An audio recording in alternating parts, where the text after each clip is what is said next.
Hey everybody, this is Dave from Growing the Home Garden. It's been a little while since I've done a short video, but I wanted to show you what I've been working on right now. And I've just been potting up some cuttings that I did over the summer, and I'm about to pop them in the greenhouse so that they'll have a little bit longer to grow before they get to the point where they're going to go dormant. So I just wanted to show you a little bit about what I've got here. And most of these are through cuttings. Some are actually from seed, and I'll go through that here real quickly. But all this is really easy to do, and it's very simple stuff. So first thing I'll show you is this. This is just a Coleus. Those are real easy to root. You just stick them in a pot with some dirt, keep it wet, and you're going to have roots. This one I'm going to bring inside, use as a house plant for the rest of the winter, and then maybe in the spring I'll take some cuttings off of it and put them out. So this other one, they're figs. And of course you got to have 2 figs to really get some good fruiting, and this is only 1. Unfortunately I lost the label, so this is either Celeste or Brown Turkey. I'm not quite sure which one. Whichever it is, you know, I've got 2 more of these, and so we're going to bring those over to the property that we bought last year and plant out some figs. I'll have to get another variety of it because one of those 2 died. Just not sure which one. So over here are a bunch of hydrangeas, and I believe these are the mop head hydrangeas. That's not a hydrangea right there. That's actually a viburnum. The snowball viburnum. Those are sterile, and so you've got to produce them through cuttings of some kind. But hydrangeas are real easy to root. Pretty much you stick them in a pot of wet soil, keep them moist, and you'll have some roots. I generally, if the leaf is small enough, I leave it alone like that. If it's much bigger than that, I'll cut them in half, something like that, so that they do not lose too much moisture during the rooting process. But they're fairly reliably, fairly reliably produce roots, if I can actually talk here. But moving over here, we've got a Shasta Viburnum right there. That's rooted. That is a camellia. That's probably the first one I've ever gotten to root. I'm not sure it's got enough to survive the winter, but we'll see. It's got a little bit of a nub of a root, and I felt like I needed to get it into a pot and put it in the greenhouse to grow on a little more. It has some other cuttings that haven't rooted yet. See, these are arborvitaes. Arborvitaes do well.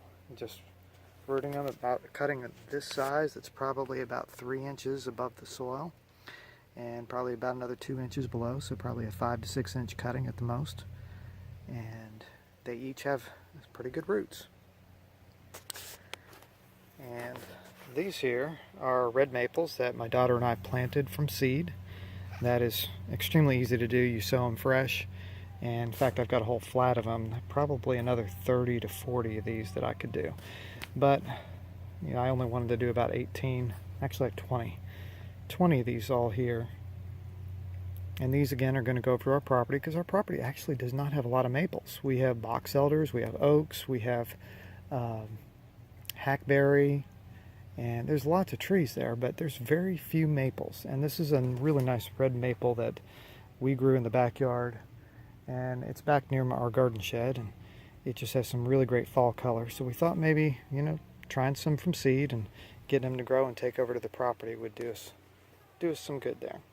So there's 18 of them here, and I just put them in the little 3-inch pots, and we'll grow those on through the winter. They're not ready to plant in the ground over there yet, and even the larger ones aren't ready yet. They probably need one more season, but maybe by next fall they'll be ready to go. Who knows, maybe by spring. You can see I've got a couple more arborvitaes. This was another set of them that I didn't get rooted yet.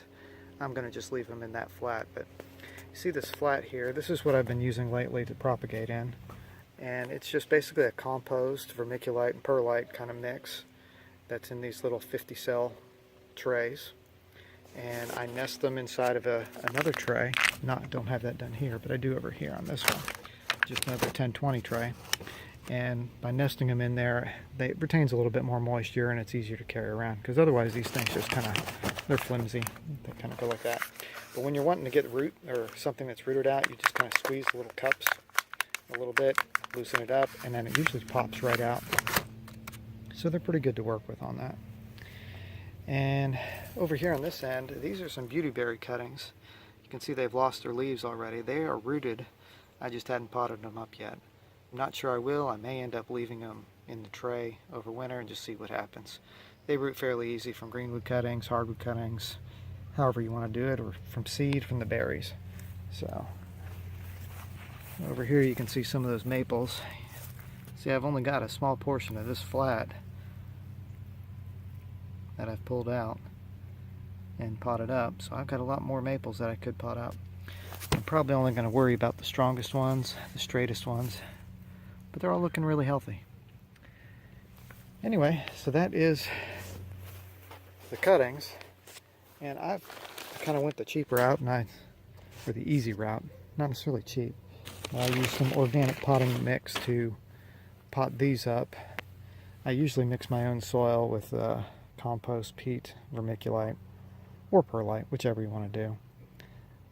Pretty much a third mix, and that usually is good enough. Sometimes for trees and things I'll put in some soil conditioner, which is really just real fine bark chips. It adds some drainage to the pot. So that's what we got today, and you know, if you have any questions about doing cuttings or starting little trees from seed, feel free to post in the comments, and subscribe for more. And thanks for watching. This is Dave from Growing the Home Garden.